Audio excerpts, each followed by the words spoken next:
जिसमें ये दोष 18 इसे प्रमाद कहते हैं, मद कहते हैं, ये निश्चित उसका पतन करा देते हैं। पहला, कर्तव्य अकर्तव्य के विषय में विपरीत धारणा होना, भारी दोष है ये। इसीलिए सत्संग और शास्त्र स्वाध्याय करना ही चाहिए, जरूरी है। जैसे प्राणों के पोषण के लिए अन्न जल वायु जरूरी है, ऐसे ही हमें जीवन यात्रा के लिए सत्संग जरूरी है, शास्त्र स्वाध्याय जरूरी है। मुझे क्या करना चाहिए क्या नहीं करना चाहिए इसका ज्ञान होना चाहिए। हम कोई पशु नहीं है, मनुष्य शरीर है। कर्तव्य अकर्तव्य के विषय में विपरीत धारणा, ये करना चाहिए ये नहीं करना चाहिए, ऐसी उसकी कोई धारणा नहीं, जो मन में आया सो कर रहे हैं। ये क्या है? प्रमादी मनुष्य का लक्षण है।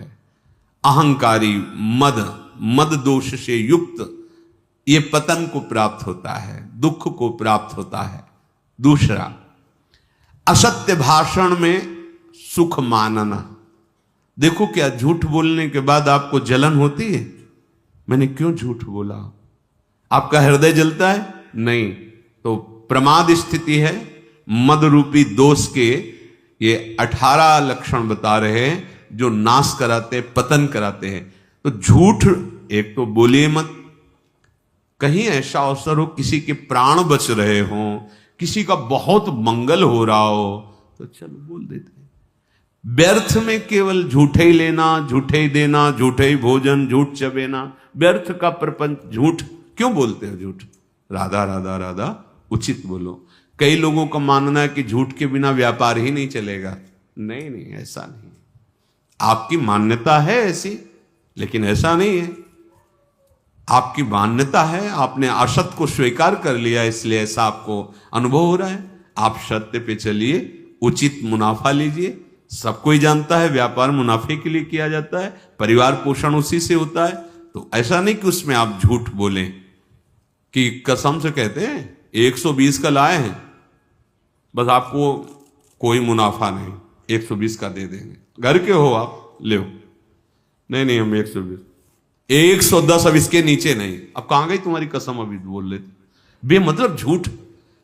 हम कितने का लाए तुम्हें मतलब नहीं, मैं 120 का देंगे आपको, लेना हो ले, चले जाइए।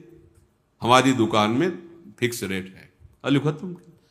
जब लोग जान जाएंगे कि आप सत्य से चलते हो, उचित मुनाफा लेते हो, कोई मोल भाव करने वाले की जरूरत नहीं। थोड़ा ये है कि बेईमानी से 150 रुपया ज्यादा आ जाएंगे तो जाके लाखों का हिसाब बना देंगे निकलने का। ये भी तो दिमाग में रखो। वो हिसाब ऐसा बनाएंगे लाखों रुपया दवाइयों में जाएगा। होश में, अधर्म के द्वारा कमाया हुआ धन न इस लोक में सुख देता है न परलोक में। कह रहे हैं कि असत्य भाषण, झूठ बोलना। तीसरा है सबके गुणों में दोष दृष्टि देखना। जहां किसी की बड़ाई सुनी, शुरू हो गए कमी देखना। दोष है जैसे मदिरा पीना, व्यभिचार करना, जुआ खेलना, हिंसा करना, धर्म विरुद्ध आचरण करना, ये दोष है। इनको अपने अंदर से त्यागना है। दूसरा कोई हमारा मित्र है तो उसको सलाह दे देते हैं कि आज सत्संग में सुना है ऐसे ऐसे दोष नहीं करने चाहिए। पर अपनी क्या वृत्ति होती है कि जो वास्तविक प्रशंसनीय है, सद्गुणी, उनमें भी दोष दर्शन करना, कहीं ना कहीं छिद्र देखना और उसको विस्तार पूर्वक वर्णन करना। जो तीसरा ये पतन का मार्ग का दोष है, सबके गुणों में दोष निकालना। चौथा, हर समय स्त्री विषयक कामना से युक्त रहना। जिधर दृष्टि जाए, जहां भी स्त्री शरीर में, बस गलत भाव से देखना।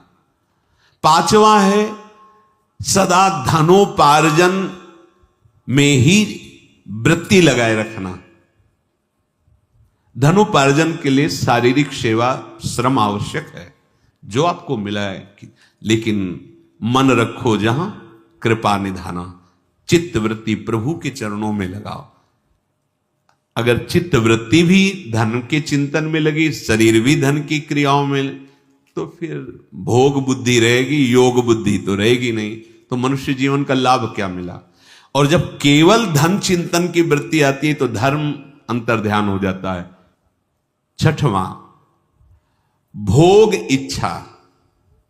रसेंद्री, जनेन्द्री, नेत्रेंद्री, श्रवणेन्द्री, घ्राणेन्द्री, इनका केवल एक ही लक्ष्य, भोगो भोगो। हम भोगों को नहीं भोग रहे, भोग हमें भोग रहे हैं, प्रतिपल हमें नष्ट करते जा रहे हैं। आयु, शक्ति, श्वास सब क्षीण हो रही, समझ में नहीं आ रहा, बस भोग चिंतन नहीं। आवश्यक भोग भोगने हैं, जल, वायु, भोजन, वस्त्र, उत्तम से उत्तम। जो धर्म विरुद्ध भोग हैं उनका त्याग, धर्मयुक्त विषयों का सेवन करते हुए प्रभु की तरफ चलना है। हमारा लक्ष्य प्रभु है। सातवां, क्रोध। हर समय गुस्सा नहीं, शांत रहो, शांत रहने का अभ्यास करो।